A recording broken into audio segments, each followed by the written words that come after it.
Yang PNS itu aku, Mas. Bagian 6. Karya, Said saja. Keesokan harinya, aku benar-benar melaksanakan apa yang aku pikirkan semalam.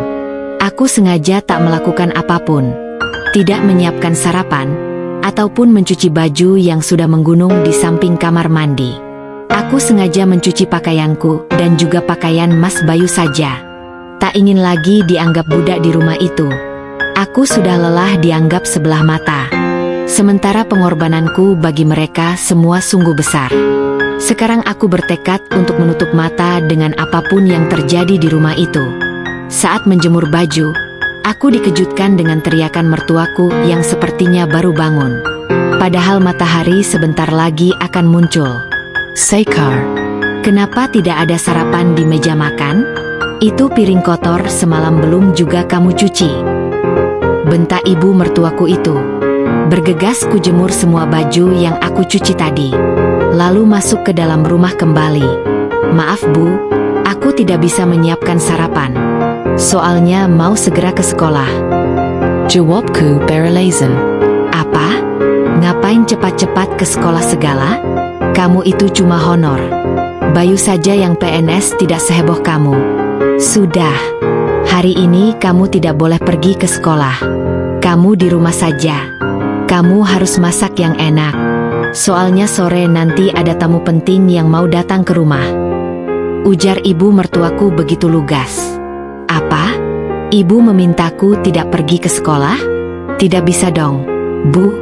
Jadwalku masuk kelas penuh hari ini. Jawabku sedikit gusar. Alah, cuma honor banyak tingkah. Jangan membantah. Kamu tidak boleh pergi ke sekolah hari ini. Di rumah saja. Siapkan sarapan, kemudian cuci semua baju. Kamu juga harus membersihkan seisi rumah. Ibu mau rumah ini bersih saat tamu ibu datang. Lalu pergi ke pasar beli bahan masakan yang enak. Ujar ibu mertuaku itu dengan marah. Aku sedikit penasaran siapa tamu yang ibu mertuaku maksud. Tapi aku tak mungkin mengikuti keinginannya. Aku harus pergi ke sekolah sebentar lagi. Maaf Bu, tidak bisa. Kalau ibu ada tamu, ya sudah suruh Mbak Sekar saja untuk beres rumah dan masak. Jawabku cepat. Apa? Kamu berani menolak permintaan ibu? Dasar menantu tak berguna. Apa sih guna kamu di rumah ini?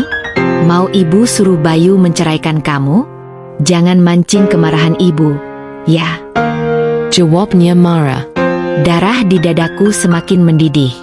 Tapi sungguh, kali ini aku tidak akan memenuhi perintahnya. Tanpa menghiraukan kemarahannya, aku bergegas masuk ke dalam kamar lalu menuju ke arah tempat tidur. Di mana Mas Bayu masih tertidur pulas. Mas, ayo bangun. Kita harus segera pergi ke sekolah sebentar lagi. Itu ibu kamu bikin ulah lagi. Bilang sama dia kalau aku tidak bisa libur seenak jidatnya saja. Ujarku dengan marah kepada Mas Bayu. Dia menggeliat bangun dengan wajah kesal kepadaku. Kamu ini bisa tidak? Bangunin aku baik-baik? Orang tidur langsung dibentak-bentak. Protesnya marah. Sudah, keluar sana.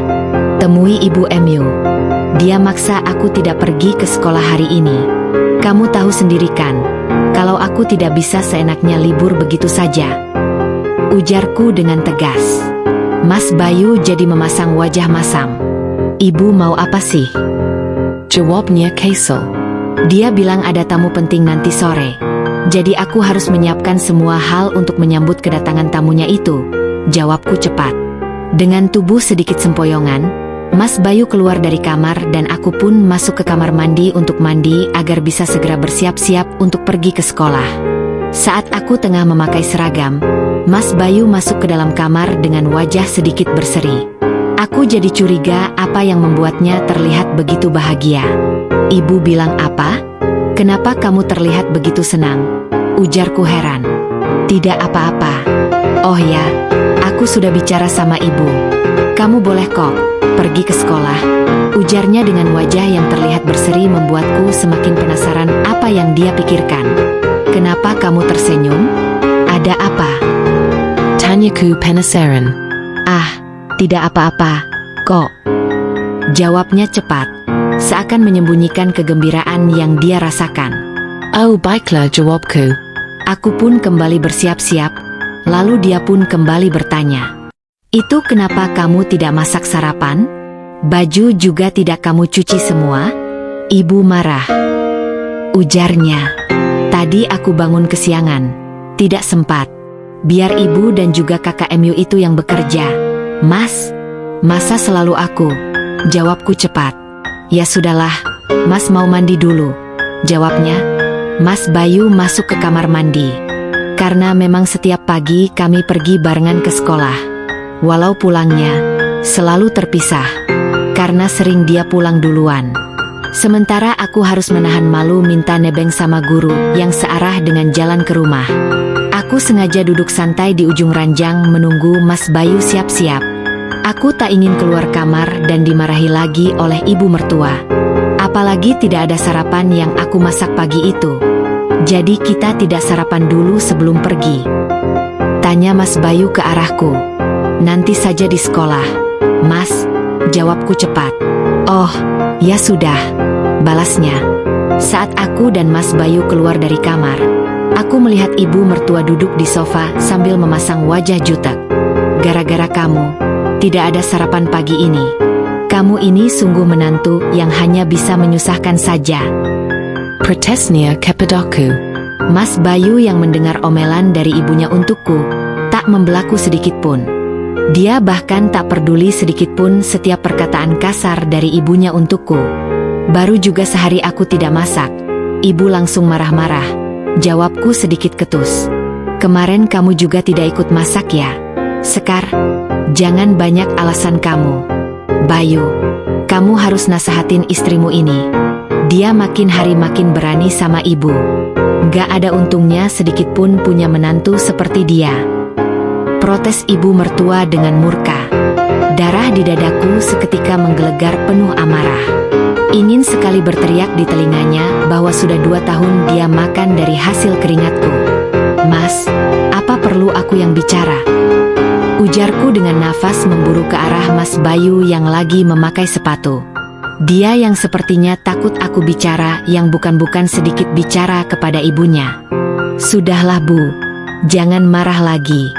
Masih pagi, loh.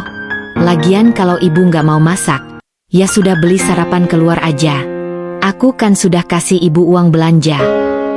Jawab Mas Bayu dengan lembut. Padahal uang yang diberikan Mas Bayu kepada mertuaku itu adalah gajiku. Aku jadi semakin kesal kepada mereka. Ya sudahlah, ibu beli saja nanti. Oh ya, ingat kamu Bayu. Nanti pulang lebih awal. Ujar ibu mertuaku mengingatkan.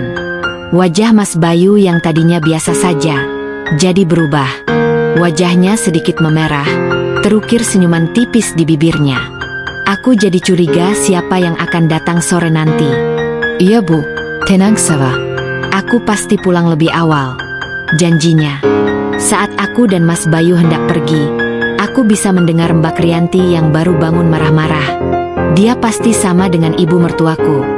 Kesal karena tidak ada sarapan serta bajunya yang belum aku cuci sedikit pun. Tak ingin mendengar omelannya, aku pun meminta Mas Bayu untuk segera berangkat. Ayo Mas, segera pergi. Kita harus segera sampai ke sekolah. Biar ada waktu sedikit untuk sarapan sebelum ngajar. Ujarku kepadanya. Iya, sayang. Jawabnya dengan wajah yang masih membuatku curiga. Entah kenapa aku begitu penasaran kenapa dia jadi banyak senyum sejak tadi.